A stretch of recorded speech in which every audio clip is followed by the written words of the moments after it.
හැමෝම සාදරයෙන් පිළිගන්නවා සිනමා අඩවියට.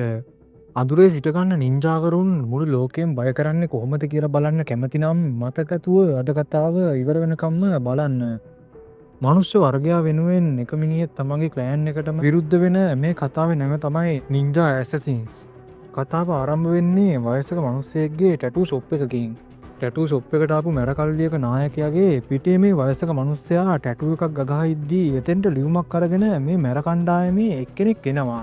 හැබැයි මේ ලියුම ඇරලා බලද්දී ඒක ඇතුලේ තියෙන්නේ කළු පාට වැලි වගේක්. කට්ටියට හිතාගන්න බෑ මේකේ තේරුම මොකක්ද කියලා. හැබැයි මේ කළු පාට වැලි දැක්ක ගමන් ටැටූ ෂොප් එකේ අයිතිකාරයා නම් ගොඩක් බය වෙනවා. මෙයා කියන්නේ මේ කළු වැලිවල තේරුම තමයි සෙවන ඇලිවල ඉන්න භයානක නින්ජාවරුන් කොයිම මොහොතකාරී මෙයාලව මරලා දානවා කියන එක කියලා. මැරයන් මේව විශ්වාස කරන්නේ නෑ. අයිතිකාරයාට බයගුල්ල කියලා විහිළු කරන්න ගන්නවා. එතකොට මෙයා පෙන්නනවා නින්ජන් නිසා මෙයාගේ පපුවට වෙච්ච දරුණු තුවාලයක්. මෙයා කියනවා මෙයා ඉපදෙනකොටම මෙයාගේ හදවත දකුණු පැත්තේ තිබ්බ නිසා තමයි එදා නින්ජන්ගේ ප්‍රහාරයෙන් පස්සේ මැරෙන්නේ නැතුව ජීවත් වෙලා ඉන්නේ කියලා. මේ කතාව කියලා ඉවර වෙන්නත් කලින් මෙතන ඉන්න එක මැරයෙක්ගේ ඔළුව දෙකට වෙනවා. එතකොටම සෙවනැලි අතර ඉන්න නින්ජලා මේ මැර කණ්ඩායමට පහර දෙනවා. පහර දෙනකොට මේ ෂොප් එක ඇතුළ සම්පූර්ණයෙන්ම ලේ විලක් බවට පත් වෙනවා. මෙතන හිටපු හැම මැරයෙක්ම මැරුණා කියලා සනාථ වුණාට පස්සේ තමයි නින්ජලා මේ සෙවනැලි අතරින් එළියට එන්නේ. කතාව එහෙම හැරෙන්නේ ඔසුරු නමින් හඳුන්වන භයානක නින්ජවරුන් ඉන්න ක්ලෑන් එකකට. මෙයාලා ජපානයේ ඉන්න අනාථ ළමයින් අරගෙන ඇවිල්ලා දරුණු පුහුණු වීමකට පස්සේ ඉතාමත් දරුණු නින්ජාවරුන් බවට පත් කරනවා. මෙහෙම ක්ලෑන් එකක් තියෙනවා කියලා දන්නේ ලෝක නායකයන් විතරයි. රන් පවුම් 100ක් ලබා දෙන ඕනම කෙනෙක්ට තමන්ගේ ඉලක්කය දවස් ගාණක් ඇතුළත මරලා දාන්න මෙයාලා සූදානම්. ඒ තරමටම මෙයාලව දන්න අයට විශ්වාසයි මෙයාලට වැඩක් දුන්නොත් අනිවාර්යෙන් මේ වැඩේ දවස් ගාණක් ඇතුළත කරලා ඉවර කරනවා කියලා. දවසක් ක්ලෑන් එකේ නායකයා රයිසෝ කියලා අලුත් ළමයෙක්ව ක්ලෑන් එකට හඳුන්වලා දෙනවා. රයිසෝගේ දෙමව්පියෝ රයිසෝ දාලා ගියාම නායකයාට තේරිලා තියෙනවලු එයාගෙන් පස්සේ කවදාරි නායකයා වෙන්නේ රයිසෝ කියලා. ඉතින් ඒ නිසා රයිසෝට සිද්ධ වෙනවා එයාගේ පුහුණු වීම අනිත් අයටත් වඩා ගොඩක් මහන්සි වෙලා සිද්ධ කරන්න. නින්ජා කෙනෙක්ගේ වැදගත්ම ලක්ෂණයක් තමයි කාටවත් නොපෙනී ඉන්න එක. ඒ නිසා නායකයා රයිසෝව ඇවිදිනකොට සද්දය එන පොළොවක් මතින් ඇවිද්දවනවා. හැබැයි පොඩි හරි සද්දයක් ඇහුනොත් රයිසෝගේ කකුල් පැලෙනකම්ම කසයෙන් පහර දෙනවා.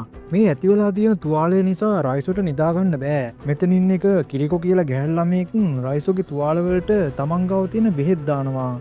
මෙයාලට කිසිම විදියක හැඟීමක් තියෙන්නත් බෑ. ඒත් කිරිකෝ ගොඩක්ම වෙනස් ගැහැණු ළමයෙක්. ක්ලෑන් එක කරන අපරාධ වලටයි ඝාතන වලටයි කිරිකෝ ගොඩක්ම විරුද්ධයි. කිරිකෝයි රයිසෝයි හඳුනනවා වුණත් මේ දෙන්න වැඩිය කතා බහ කරන්න නම් නෑ. දැන් රයිසෝ තමයි ඔසුණු ක්ලෑන් එකේ ඉන්න දක්ෂම නින්ජා. ඒත් දවසක් මේ ක්ලෑන් එකේ ටකේෂි කියලා නින්ජා කෙනෙක් එක්ක සිදු කරන පුහුණු වීම වලදී ටකේෂි රයිසෝගේ මූණට එතන තියෙන පන්දමකින් පහර දීලා තමයි තරඟය දිනන්නේ.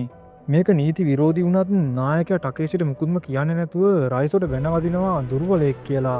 රයිසෝට දඬුවමක් විදියට නායකයා රයිසෝගේ බඩේ තියෙන දරුණු නියයකට තමයි පහර දෙන්නේ. මාස්ටර් මෙහෙම දෙයක් කරලා බලන්නේ කිසිම වෛද්‍ය ප්‍රතිකාරයක්වත් නැතුව රයිසු උදේ වෙනකම් ජීවත් වෙනවද කියලා. උදේම මාස්ටර් මෙතෙන්ට ආවම දකිනවා රයිසු අද දවසේ පුහුණු වීම වලට සූදානම් වෙන ගමන් තමයි ඉන්නේ කියලා.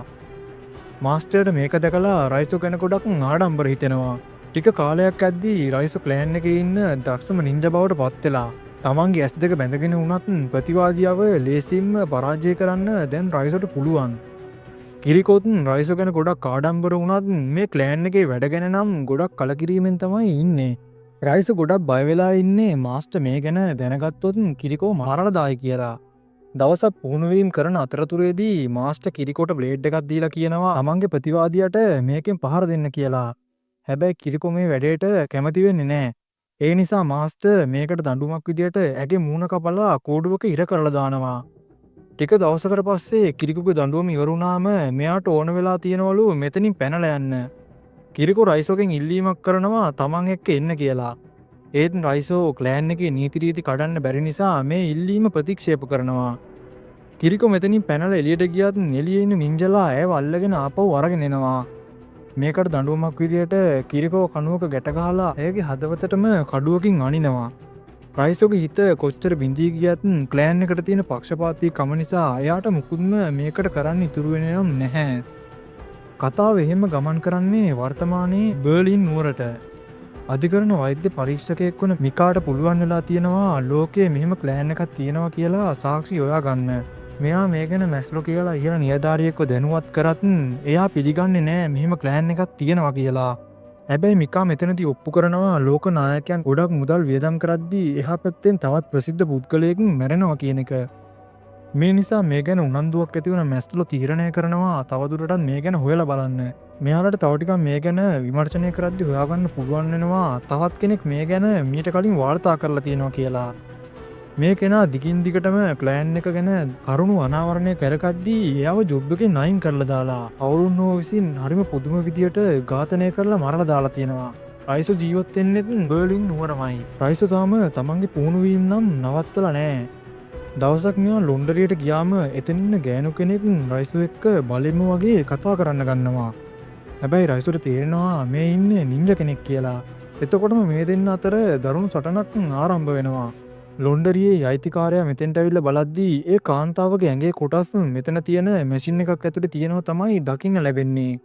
මිකා තවදුරටත් කලින් මේ ගැන වාර්තා කරපු කෙනාගේ තොරතුරු හොයද්දී දැනගන්න ලැබෙනවා මේ කෙනා ගොඩක් නිර්භීත කෙනෙක් වුණත් ජොබ් එකෙන් අයින් කරපු දවසේ ඉඳන්ම ගොඩක් බය වෙලා තමයි ජීවත් වෙලා ඉඳලා තියෙන්නේ කියලා. කොච්චර බයෙන්ද කියනවා නම් හැම දොරකටම අගුළු දෙක ගානේ දාලා හැම ගෙදර ඇස්සක් මුල්ලක් නෑරම හොඳට පේන විදියට ලයිට් එහෙම සෙට් කරලා තියෙනවා.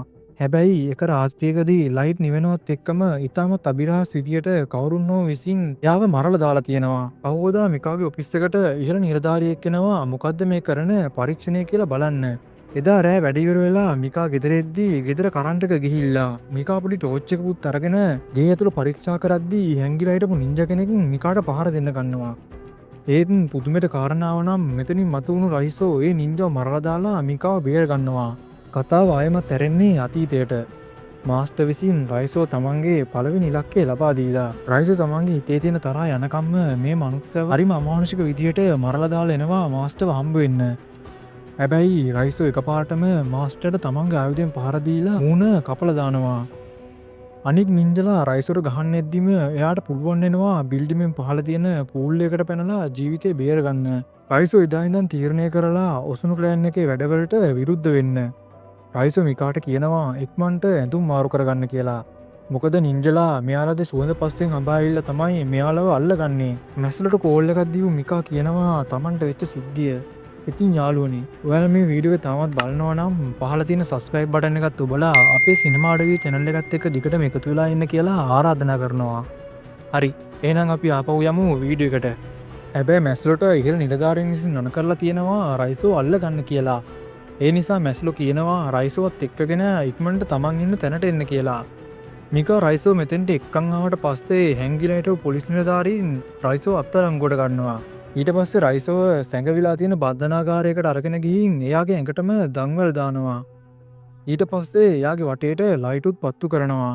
හැබැයි මැස්ලෝ කරපු මේ වැඩේට මිකා නම් පොඩ්ඩක්වත් කැමති වෙන්නේ නැහැ. මොකද රයිසෝ තමන්ගේ ජීවිතේ බේරපු නිසා.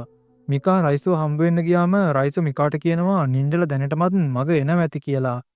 මිකා මේ ගැන මැස්ලොට කිව්වත් එයා මේක විශ්වාස කරන්නේ නැහැ. හැබැයි එතකොටම වටේ තිබ්බ ලයිට් නිමිලා යනවත් එක්කම මෙතෙන්ට නින්ජලා එනවා. කොච්චර දියුණු ආයුධ හමුදා නිලධාරීන් ගාව තිබ්බත් තමන්ගේ සාම්ප්‍රදායික ආයුධ පාවිච්චි කරමින් නිතාමත් පහසුවෙන් හමුදා නිලධාරීන්ව නින්ජලා විසින් මරලා දානවා. මේ වෙලාවේ මිකා ඇවිත් රයිසෝ ලෙහලා මෙතනින් එක්කගෙන යනවා. මේක දකින ටකේෂි මෙයාලගේ පස්සෙන් ඇවිල්ලා රයිසෝට පහර දෙනවා. හමුදාවේ පහර දීම නිසා දුර්වල වෙලා ඉන්න රයිසෝව මරන්න ටකේෂි කඩු උස්සනවත් එක්කම මිකා වාහනයකින් ටකේෂිව අප්පලා රයිසෝ බේරගෙන මෙතනින් අරගෙන යනවා. මිකා රයිසෝව හොස්පිටල් එකකට අරගෙන යන්න හැදුවත් රයිසෝ නම් මේ වැඩේට පොඩ්ඩක්වත් කැමති වෙන්නේ නැහැ. මිකා රයිසෝට විවේක ගන්න දීලා රැකින් ඩිවයිස් එක මාර්ගයෙන් පොලිසියට පෙන්නනවා මෙයාලා නැවතිනා ඉන්න තැන ගැන. හැබැයි පොලිසිය එන්න කලින් මෙතෙන්ට ආපු නින්ජලා රයිසෝ පැහැරගෙන යනවා. මෙතෙන්ට ආපු පොලිසියට මිකා කියනවා මීට මිනිත්තු 10කට කලින් රයිසෝව නින්ජලා විසින් පැහැරගෙන ගියා කියලා. රයිසෝව නින්ජලා ආපහු මාස්ටර් ගාවට තමයි එක්කගෙන යන්නේ. මාස්ටර් අවසන් වතාවට රයිසෝට කියනවා තමන්ගෙන් සමාව ගන්න කියලා. මේක රයිසෝ ප්‍රතික්ෂේප කරාම මාස්ටර් ගොඩක් කනගාටු වෙනවා. තමන්ගෙන් පස්සේ රයිසෝට ප්ලෑන් එක බාර දෙන්න ඒ කාලේ තීරණය කරපු එක ගැන. ඊට පස්සේ රයිසෝ අරගෙන ගිහින් ඉදිකෝ ගැටගහපු තැනම ගැට ගහනවා. මාස්ටර් එදා එල්ල කරපු විදියටම රයිසෝගේ බඩේ නිලයට පහරවල් 3ක් එල්ල කරනවා. මේ නිලයකට තුම්පාරක් පහර දෙද්දී අනික් අය මැරුණත් රයිසෝ මේ වෙලාවෙදී වමන කරනවා විතරයි. වමන කරනකොට එකපාරටම රයිසෝ කටේ තිබිලා ට්‍රැකින් ඩිවයිස් එකක් එළියට පනිනවා. මේක දිහා බලනකොටම මෙතෙන්ට පැනපු විශාල හමුදාවක් නින්ජලාට පහර දෙන්න ගන්නවා. වටේටම ලයිට් පත්තු කරලා තියෙන නිසා නින්ජලාට දැන් සෙවෙනලි අතර සඟවෙන්නත් බැහැ. මේ සටන නිසා දෙපැත්තම කට්ටිය විශාල ප්‍රමාණයක් මැරෙනවා. ලෙහාගත්තු රයිසෝ මාස්ටර් ඔයාගෙන යද්දී එයාගේ ඉස්සරහට ටකේෂි ඇතුළු ඔයාගේ පිරිස එනවා. රයිසෝ තනියම ටික වෙලාවක් මේ නින්ජලා එක්ක සටන් කරලා මරලා දානවා. රයිසෝ ඊට පස්සේ සටනට යන්නේ ටකේෂි එක්ක. මේ දෙන්න තමන්ගේ උපරිම හැකියාවන් පාවිච්චි කරලා සටන් කරත් රයිසෝට පුළුවන් වෙනවා ටකේෂිව මරලා දාන්න. රයිසෝ ඒ පිම්මෙන් වෙන්නේ මාස්ටර්ව හොයාගෙන. රයිසෝ මාස්ටර්ව දකින්නවත් එක්කම මාස්ටර් දූවිල්ලක් වගේ අතුරුදහන් වෙලා රයිසෝගේ පිටිපස්සෙන් මතුවෙනවා. මාස්ටර් කොච්චර ශක්තිමත්ද කියනවනම් මාස්ටර් එල්ල කරන පහරකට රයිසෝ කාමරේ බිත්තිත් කඩාගෙන එළියට විසි වෙනවා. මෙහාලගේ සටන ආරම්භ වෙනකොටම මාස්ටර් හෙලි කරනවා මාස්ටර් තමයි රයිසෝගේ තාත්තා කියලා. ඒත් රයිසෝ නම් මේක පිළිගන්නේ නැහැ. රයිසෝ කියන්නේ තමන්ට නිදහසේ උස්ම ගන්න පුළුවන් මාස්ටර්ව මැරුවොත් විතරයි කියලා. එතකොටම මිකා රයිසෝට උදව් කරන්න කියලා හිතාගෙන මෙතනට එනවා. ආපහු දූවිල්ලක් වගේ අතුරුදහන් වුණු මාස්ටර් මිකාගේ පිටිපස්සෙන් මතුවෙලා මිකාගේ හදවත තියෙන පැත්තටම කඩුවෙන් ඇනලා දානවා. මේක දැකපු රයිසෝටත් පුළුවන් වෙනවා මාස්ටර් වගේම දූවිල්ලක් වගේ අතුරුදහන් වෙන්න. රයිසෝ මේ ක්‍රමේ පාවිච්චි කළා මාස්ටර් ගාවින් එහාට මෙහාට යන ගමන් මාස්ටර්ව කෑලි කෑලි වලට කපලා දානවා. රයිසෝ මිකාවත් උස්සගෙන එළියට ගියාම දැනගන්නවා මිකා තාමත් පණ පිටින් කියලා. මොකද අර ටැටූ ෂොප් එකේ අයිතිකාරයා වගේම මිකත් ඉපදෙනකොටම එයාගේ හදවත තිබිලා තියෙන්නේ දකුණු පැත්තේ නිසා. මේ සියල්ලම අවසන් වෙලා අතීතයේ එක්කෙනෙක්ට අවශ්‍ය වුණු විදිහටම රයිසෝ මේ තාප්පෙන් එළියට පනිද්දී මේ කතාවත් අවසන් වෙනවා. ඉතින් අත කතාව ගැන මොකද හිතන්නේ?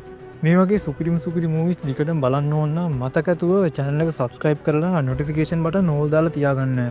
අලුත් වීඩියෝ එකකින් හම්බ වෙනකන් හැමෝටම ජය වේවා.